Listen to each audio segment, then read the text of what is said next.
No weapons of mass destruction were found. Are you kidding me? Do you buy that? There were. It's Alex Jones. I was 5 and he was 6. We rode on horses made of sticks.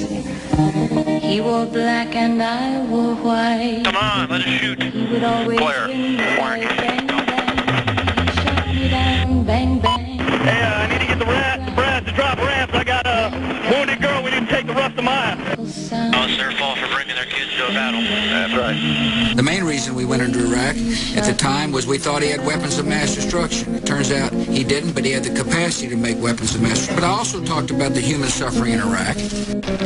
Hello, boys and girls. I have a special message for you from the President of the United States. I salute the boys and girls who are buying United States savings stamps and bonds, and they're giving important support to the cause of freedom and the men who fight for us in Vietnam. Congress gave us this authority in August 1964 to do whatever may be necessary. That's pretty far-reaching. That's the sky's the limit. As an American citizen, you have to respect our president, whether I like it or not. It's really not my decision, but I do respect my president, and I will support whatever decision he makes. You're a cult member. Music played and people sang. Just for me, the church bells rang. It is a hard fact that U.S. strikes have resulted in civilian casualties. Now he's gone, I don't know why. Until this day, sometimes I cry. He didn't even say goodbye, he didn't take the time to lie. The United States knows that Iraq has weapons of mass destruction. One of the first things they told me was, you're not even to acknowledge the drone program. You're not even to discuss that it exists. Renewed hostile actions against United States ships on the high seas and the Gulf of Tonkin have today required me to order the military forces of the United States to take action in reply. That reply is being given.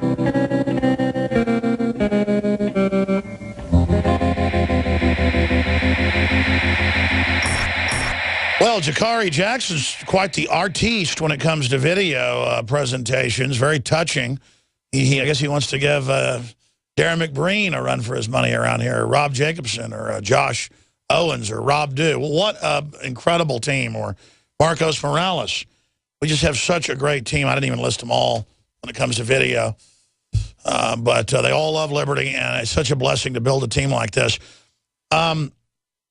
The feds have been here before when I was going to release the Obama deception, asking about it.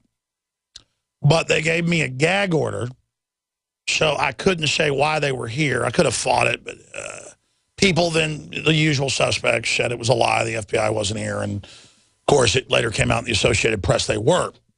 About a year later, when the gag order was lifted, reporters got a hold of it. I am not at liberty to talk about it, but... and I guess this will probably happen with more people, but the FBI is visiting DHS, the overarching DHS, is visiting people without warrants who are contributors to the InfoWars network and asking questions about me. In a case in California, and it's an ongoing thing. So it's just pure intimidation, and it doesn't intimidate anybody. In fact, I was tired today, a couple hours in the show, but I just did overdrive because of this. And I think I'm going to shoot a couple special reports tonight now, and maybe I'll just stay up here till 2 in the morning. Because that's my rule, is that people censor us, we double down. People try to shut us down, we get louder. Somebody punches me in the face, I punch him back twice. And the President of the United States is not our president. He is a lawless criminal. I am an American being raped by the private Federal Reserve, raped by Obamacare, raped by their GMO, raped by them funding Al-Qaeda with my tax money to kill 300,000 mainly Christians. in Egypt, Libya, and Syria. And I have a right to not be your slave.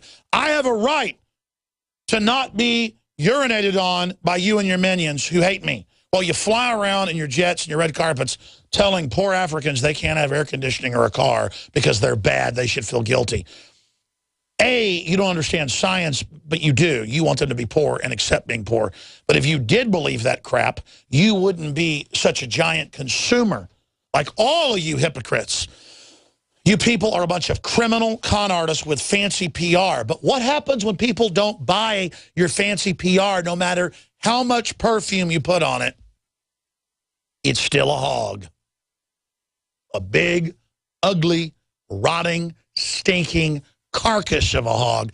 And here's the news. You can demonize me all day long. People want off the New World Order train. People don't like where it's going. And you can try to stir up race wars all day. You can try to stir up fights between the sexes and religious fights.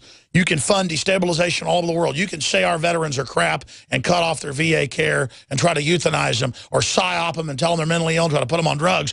They're waking up. And you evildoers, and that's what they are.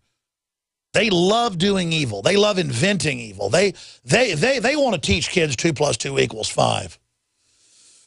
Because they've got to grow up in a world where I say don't kill police, don't be violent. And then they say I'm causing people to kill police. That's 2 + 2 = 5. No, it equals 4, ladies and gentlemen. 2 + 2 = 4.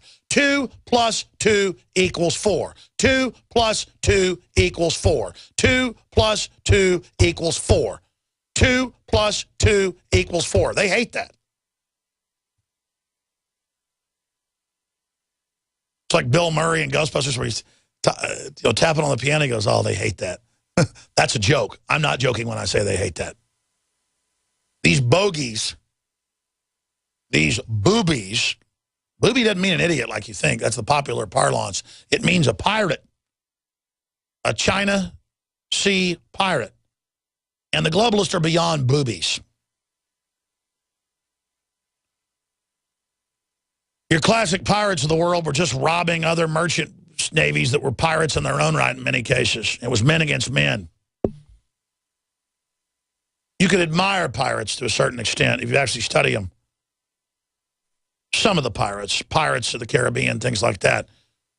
But I will tell you right now, I do not admire the pirates that run Skull and Bones and the pirates that run MSNBC. They are despicable people. They don't have a passion and a love for women. They don't have a passion and love for art. Or what they do have a love for is ugliness and lies and fraud and stench. And they want to turn everybody's productivity off so they can squat on what's left of it and dole it out. They want to tell everybody what to do. And I am set against them forever. And this show is a testament to the ragtag nature of liberty and the fact that it's got them all up in a dander. We have a bigger audience than pathetic MSNBC. CNN is a shadow of itself. You people are pathetic. So just keep saying I'm a terrorist or deeply racist or behind the Boston bombing or, you know, I was born in 1974. Maybe I was, if there was a cop was shot in 73, maybe I did that too, before I was born. Why are they demonizing us? Because they're scared. Let's go to your calls. Greg in North Carolina. Greg, you're on the air. Go ahead. Hey, Alex, I'll be brief because I know you're pressed. No, I got time. We don't go to break for a while. Go ahead. Well, fortunately, I have a lot of time to do research, and I came across a really interesting tidbit that I'm really surprised that the mainstream media has not picked up on this. But it appears, Alex, that you had something to do with the Hindenburg disaster in 1937. You're kidding. I just want to know what you have to say for yourself, young man. Well, I'm against blimps being filled with hydrogen. I think passenger blimps should not be filled with hydrogen. They should be filled with helium. And I apologize for the death and the loss, but I wasn't involved. Well, you know, the Titanic didn't really hit an iceberg, and I know it blew up midstream, and I hear that you had something to do with that as well. Well, I'm sorry for the loss of lives there, but I wasn't involved, I promise. Take care, Alex. Thank you for calling. That guy sounded like Porter Stansberry. Let's go ahead and talk to Mark in New Mexico. Mark, you're on the air. Yeah, Alex, I finally got to the telephone to talk to you after all these years I've been listening to you, man. You sound like a character. Well, I guess I am. I'm an ex-Air Force pilot and a Vietnam vet. And I can tell you stories. I've never really talked to you, but I decided today, something said try to get in, and I did. I got in. So here I am. Well, I want to say what I always say to people. Thank you for putting up with me. Go ahead. Yeah, well, Alex, I want to tell you something, pal. I'm quite a bit older than you. I'm 75 years old. I was around for Vietnam, all of that mess and all the rest of it, in the Air Force at the time, flying. I've flown all my life. That's all I've ever done. I'm a test pilot, ex-test pilot, the whole 9 yards. And I have been around the horn. And I mean, I've been around the horn. A lot of the stuff you read about and hear about sometimes I was even involved in. So